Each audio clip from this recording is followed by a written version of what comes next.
I am brand new to espresso making, but I am a long-time coffee fan and I'm a little bit picky, so I thought I would have you follow along with me. I have a brand new espresso machine and I just learned how to use it, so I thought I would share a couple of tips and tricks that I learned. I have the Koozie Max espresso machine and I've been pleased with it. It's great for a beginner. It has a large size tank in the back, which is removable, and I find that it's really easy to just fill right at the tap. The top has a grinder as well. I really love having the ability to grind fresh beans. I actually just went to my favorite coffee place and picked up some of their espresso beans because I knew that I liked their coffee, so I thought it was probably a safe bet. I just add a little bit to the top. I don't measure it out or anything. And then I just put the cap back on the top of the espresso machine. From here, all you need to do is put your grinds into the puck. So it has a little puck, and my set actually came with an extra filter. I've never actually had to replace it yet. I just rinse it out and reuse it whenever I'm finished. But here is the puck, and it slides directly underneath the grinder. You can power the machine on the left and just push the button at the bottom left that says grind. You can see that it's blinking here as it's working, and it doesn't run too loud at all. It just kind of sounds like a regular blender, and it runs for maybe 20 or 30 seconds. And when I'm finished, all the grinds are directly in my puck already. It's pretty tidy. There is usually just a little bit of overflow on the one edge. I just wipe it off with my finger. At this point, the grinds are still really loose, and you're going to need to pack them down with a tool. My machine did come with this tool. It's just a really simple plastic one. I know that you can get fancier ones. Here I'm practicing my finger twirling, which is a little bit pathetic, but there it is.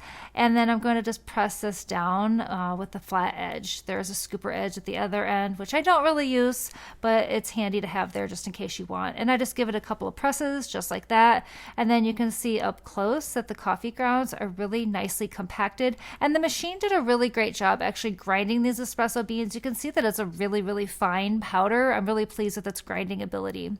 Once the puck is ready, you slide it into the espresso maker by rotating it to the right. I love to use this little espresso cup. It has a double edge, so even though I'm left-handed, I can still pour out of it on either edge, and it has a marking on the side. I like the wooden handle too, so nothing is hot when you're carrying it. I always do a double shot of espresso for all of my drinks, but you could do a single or a double with this particular machine, so make sure it's powered on, and you can see that you are able to push the buttons if they're lit up. So right now, I need to heat up my machine, and this bar in the center is going to indicate when my machine is completely heated up and ready to be used. So it just takes about 30 seconds for the machine to totally warm up, and you're going to see this light move from left to right as the machine warms up. Once everything is warm and the indicator light is all ready to the right, I can then go ahead and dispense my espresso. That is the top right button. It has a 1 or a 2. If you push it one time, you will get a single shot of espresso, and if you push it a second time, you will get a double shot. Immediately, the espresso starts to flow, and this is my favorite part. I absolutely love watching the espresso come out of the machine. It's thick and frothy. It's a beautiful color. That's why I always like to dispense it into a clear container. I really get a lot of enjoyment at looking at it. And this cup is really nice because then you can also see the layers when you're done. So even though this is not a super expensive machine, it does a really good job expressing the espresso. And I even have 3 layers here. You can see the foamy head and the middle layer and the dark bottom layer. So now I can use this espresso any way I wanted to. It's just gorgeous as is if I just wanted a plain espresso, but I do like things just a little bit sweet, so I'm going to definitely sweeten mine up. I usually start with a large wide mouth mug, and I love these little syrup dispensers. I just got these and I think they're really cute. I have mine with the brass tops, but they actually come with a couple of different color options, and they're large. They hold a lot of syrup.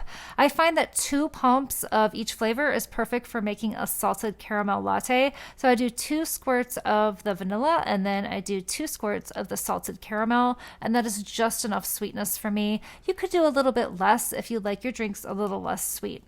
The next component is the milk frothing, and I'm really pleased that this machine actually comes with a 20 bar espresso milk frother. I like to add a cream or a whole milk, but you could definitely do an oat milk or a skim milk. One thing that I have found though is that it is a little bit harder to get a microfoam when you're using a 1% milk or a skim milk or even an oat milk.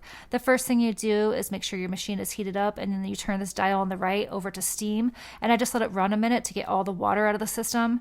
And now I'm ready to put my milk in. I just put the steam function on, and it is a little bit loud. It does get quieter as the milk froths up a little bit, and I just kind of tilt it and hold it in place. I don't have a fancy metal container like you see baristas use, but a glass container like this works just fine. I do like to hold the bottom because then I can tell when my milk is heated up. That's kind of an indicator as to how long you need to keep it underneath this pressure gauge.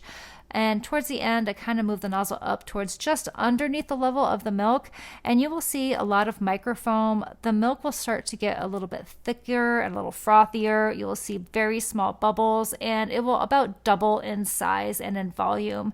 And when you're finished, this is what you have. It's really thick and creamy, and it is perfect for making a latte. So I like to pour my espresso directly into my latte cup. I already have the syrup in here, so everything is incorporating after I pour my espresso in, and then I pour in my foam. I'm not fancy with coffee art, but it is a goal of mine, so I'm just going to start by slowly pouring. You kind of start off low and you go up higher. I've seen other people do art, but they wiggle it back and forth like this. It didn't work out for me, but I'm still working on it. And at the end, you have a beautiful latte. It's thick, creamy, and delicious.